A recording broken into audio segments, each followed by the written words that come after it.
जाम ले ले ऐता क्रीमिया घोराए वाला।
लगली हाँ। इससे पहले तो कबो ना कहत रहा कि हम गोर हैं, हम सुंदर हैं।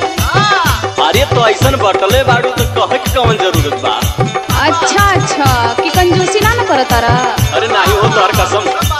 और सुना इतने कमी ना बा भाई, हम बताओ तनी ना काहे के कंजूसी करत रहा। बोला सुना बोला। ओजन घट गइल मोर बड़ा भइनी कमजोर। कौन बतौलस?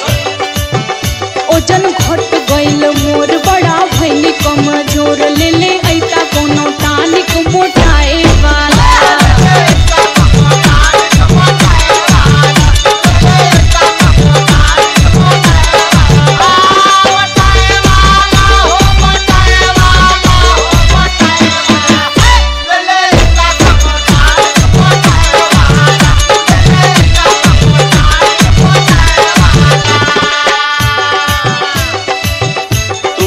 के फेरा में पड़ल रहू और का तोहार वजन वैसे ही बढ़ गइल बा और मोटाए के कहतड़ू।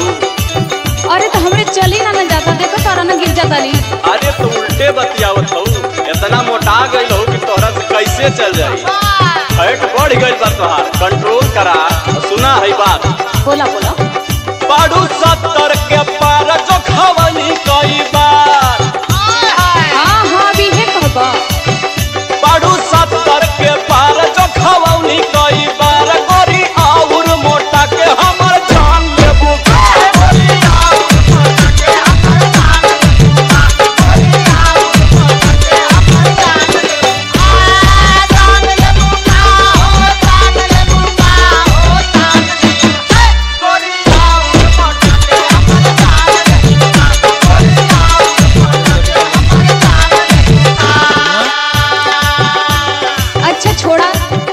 कुछ न करबा, हम जाना थी तोके कुछ न करबा। अच्छा तो के करत? लेकिन वो बात नहीं बोला।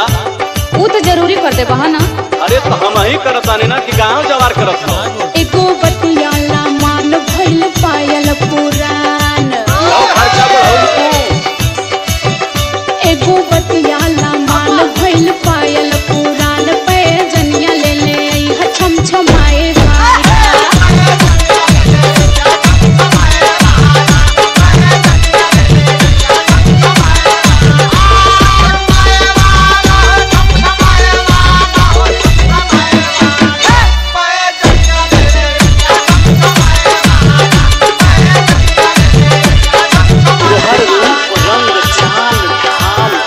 सही जान मार बा। और ऊपर से काहे इतना टीटी में बतियाओ तो